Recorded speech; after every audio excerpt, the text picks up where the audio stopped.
Oh my goodness. Okay, there we go.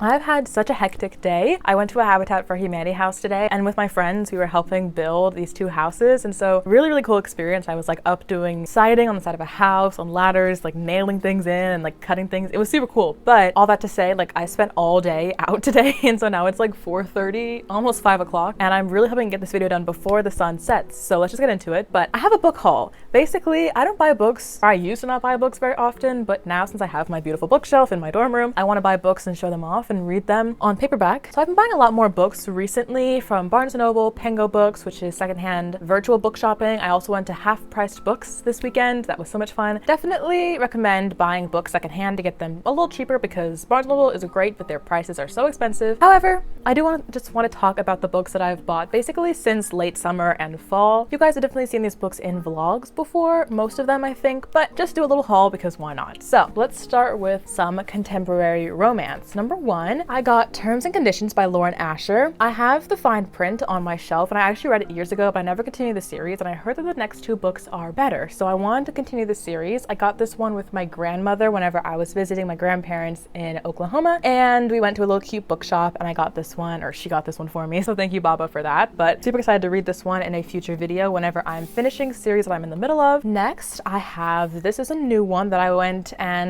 shopping with my friend Ceci last weekend, so I went and picked this one up. I read it literally in like 2 days or 3 days after I bought it. Like, I've been really interested in this one for a while and I was so excited to pick it up. I don't think I've talked about this book yet on my channel. I'm not going to say my final thoughts on this, but I will say that this was quite an experience for sure, and you'll have to wait for a wrap-up to hear my thoughts on this. So I guess subscribe if you want to see my wrap-up video coming soon. Next is Butcher and Blackbird. I bought this one really early on in the summer. I think I bought it in August with my friends over our San Marcos trip, or right before that trip. Anyway, but I read this one for a vlog and I have the entire process up on my channel. If you guys have seen that vlog, you know that I gave this like, I think a 3-star rating. Unfortunately, I was disappointed by it. It wasn't a bad book by any means, but I did have higher hopes for it. But I did have some tabs in here, just a couple. That's Butcher and Blackbird. I will not be finishing this series though. I'm not really interested in continuing that one. I also read Love of My Afterlife. This was a cute little romance book that came out over the summer and people were talking about it a lot online, got a lot of buzz. This was a really cool concept about someone who dies and then in the afterlife finds their soulmate, and so they convince the people in the afterlife to give them 10 days to make their soulmate kiss them. It's kind of giving like Little Mermaid kind of thing. But this overall, I annotated this one too. It was in my 24-hour reading vlog challenge that I finished this book. Overall, I think I also gave this one 3, maybe 3.5 stars. It was a little cringe, a little cheesy, but overall had a nice message to it. So I talked about this one before, but it's really cute and I do like the cover a lot. I think it's really pretty. So it's nice to have this one on paperback. Okay, next, let's talk about historical fiction. I only bought one historical fiction book, and that is The Nightingale. If you guys saw my vlog that I posted a couple weeks ago, I think, on this very chunky, very annotated book. If you can't tell, I really enjoyed this book. I think I gave it 4 stars, like high 4 stars. It was really awesome. I bought this one like a couple days before the vlog, so you guys saw that in the process of the vlog, but I just really wanted to read Kristen Hanna. I've never read her before, and this book stood out to me as her most popular, and I really understand the hype why everyone loves Kristen Hanna, because my god, she can write a book that hits you in the feels, if you know what I'm saying. So this was super good. Really enjoyed it, even though it was very chunky, very long. It took me a while to get through, but I did get through it. And yeah, this one, probably one of the better books that I've read so far in this quarter, or I guess third of the year. I don't remember what vlog it was, but one of my reading vlogs recently, I went to Barnes and I bought 2 books. Number 1, I bought My Dark Window. This is a Gothic fantasy that everyone has been raving about. It's actually a duology. I only bought the first book, so I wanted to see if I liked it or not, and I have not started it. So I don't know anything about this book, really. I mean, I know the general concept from what I've heard online, but I haven't actually read it myself. It is on my TBR, and I would have read it this fall. Honestly, it was on my fall TBR, but I really have not been in a fantasy mood this fall. I've talked about this in my recent vlog about falling into a book slump. I really tried to be a fantasy girl fall, but it just wasn't happening for me. It wasn't in the cards. I had to read something else, so I was gonna get into a book slump, or I kind of got into a book slump. Anyway, all that to say, I haven't picked this up yet, but I still intend to read it soon. I've heard really good things about this series. Well, I don't like tilting it like that, how I want it to be like this, so it's like not reflecting the light from the window. Like I said, we're chasing the sunset right now.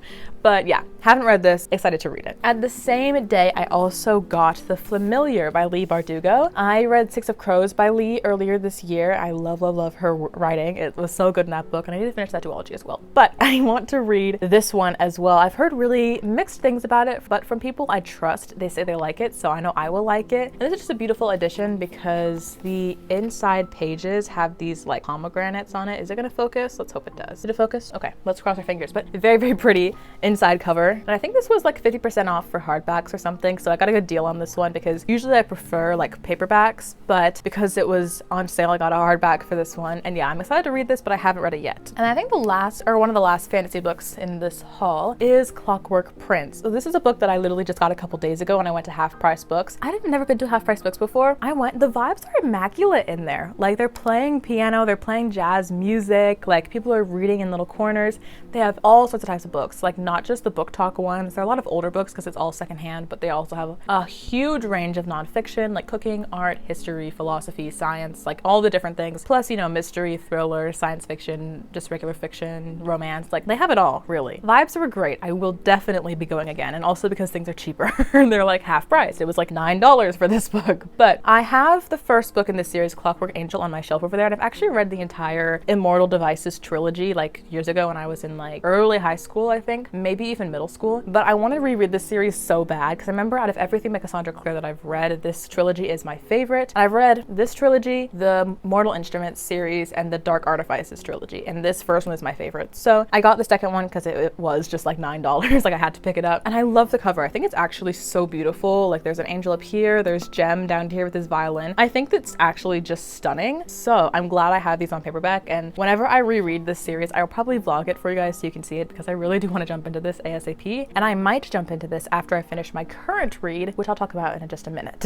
But first, let's just finish the fantasy genre because I also bought at some point this school semester the Shiver series. Technically it's a 4-part series, but we all ignore the last book. It doesn't exist in our heads. So this technically in my mind is a trilogy. So this is Shiver, the first book. Then we have Linger, the second one. And finally Forever is the third one. And what's great about these particular editions is the text inside is actually the color of the cover of the book, if that makes sense. So like this text is green, this one is like dark blue. I don't know if you guys can tell on camera, but like you can definitely see it in person. Hope that's not a spoiler, I don't know, but definitely see it in person, so that's super cool. This is my favorite series, I think, from my childhood. It's probably either this or like Percy Jackson or the Hunger Games are like my favorite series from my childhood. And I have the entire Percy Jackson series. I have Hunger Games, although not in paperback. I probably should buy this in paperback, but I didn't have these, so I really wanted to have these in paperback. These just bring me back so much. They give me so much childhood nostalgia. And so these are like my babies. I was so excited to find these on Pengo Books. And this is why I love Pengo Books. I got this entire series for $12. So each book was $4 plus shipping. So like maybe $5 or $6. But like secondhand books on Pengo Books are great. Not sponsored or anything, but like if you want to find cheap secondhand books, people will just like honestly give away books almost for free. Like people,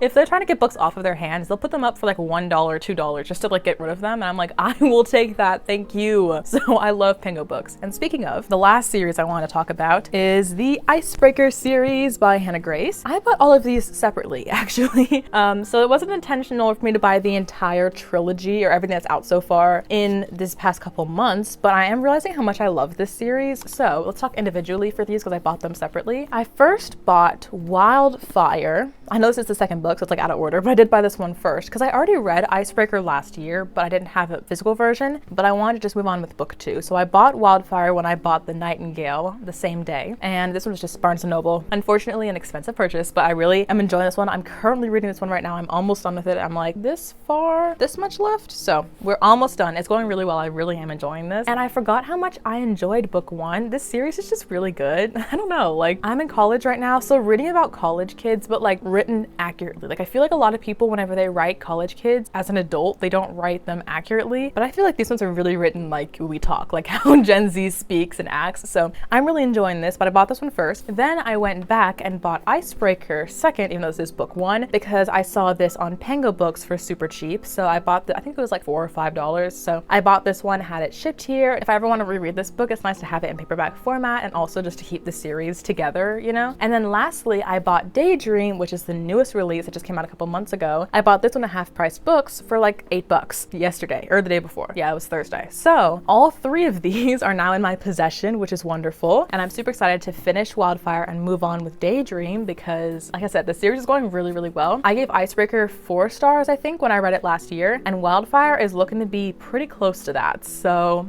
that's awesome. But that is my haul. Let me count. 1, 2, 3, 4, 5, 6, 7, 8, 9, 10, 11, 12, 13, 14 books, which may not sound that crazy. I mean, I've read more than that, but mostly on my Kindle. I just have physically 14 books that I have bought since July. I did a book haul in June for my birthday and I bought all the books then, but these are the books that I've bought after that and since. And as a girl, like I said, who usually reads digitally, or used to at least, I don't really buy too much. But now that I have my bookshelf, I'm really excited about, you know, buying some books. And like I said, if you can find cheaper ways to get your hands on some books, totally recommend that. You don't need a fresh new copy. Like this one is secondhand and you wouldn't be able to tell, like tiny bit bent at the bottom, but like it's in perfect condition and it was so much cheaper. So definitely buy secondhand if you can. But that was my haul. I hope you enjoyed this quick little video. I love you guys so much. Subscribe to my channel if you want to see more videos from me. I hope you have an amazing day. And if you want to watch my most recent video, which was, oh, my wrap up, my September and October wrap up, I forgot. I'll have it linked right here on the screen.